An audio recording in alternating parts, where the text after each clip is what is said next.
അമ്മേ ശരണം ദേവീ ശരണം. ദേഷ്യമുള്ള രണ്ടാളുകൾ തമ്മിൽ സംസാരിക്കുമ്പോൾ വളരെ ഉറക്കെ സംസാരിക്കുന്നു. സ്നേഹിക്കുന്നവർ, പ്രണയിക്കുന്നവർ തമ്മിൽ സംസാരിക്കുമ്പോൾ വളരെ പതുക്കെ സംസാരിക്കുന്നു. എന്താണ് ഇതിന് കാരണം?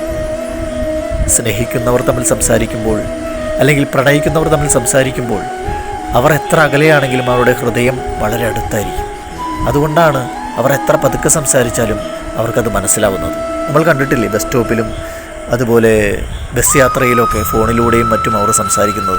നമ്മൾ തൊട്ടടുത്തിരുന്നാൽ കൂടിയും അവർ എന്താണ് സംസാരിക്കുന്നതെന്ന് നമുക്ക് മനസ്സിലാവില്ല. പക്ഷെ അകലെയുള്ള അവർക്ക് അങ്ങോട്ടും ഇങ്ങോട്ടും അത് കൃത്യമായിട്ട് മനസ്സിലാവും. എന്നാൽ ദേഷ്യമുള്ള രണ്ടാളുകൾ എത്ര അടുത്തുനിന്ന് സംസാരിച്ചാൽ കൂടിയും അവരുടെ ഹൃദയങ്ങൾ വളരെ അകലെയായിരിക്കും. അതുകൊണ്ടാണ് ഉറക്കെ സംസാരിക്കുന്നത്. എന്നാൽ കൂടിയും ആ ഹൃദയങ്ങൾക്ക് അത് മനസ്സിലാവില്ല.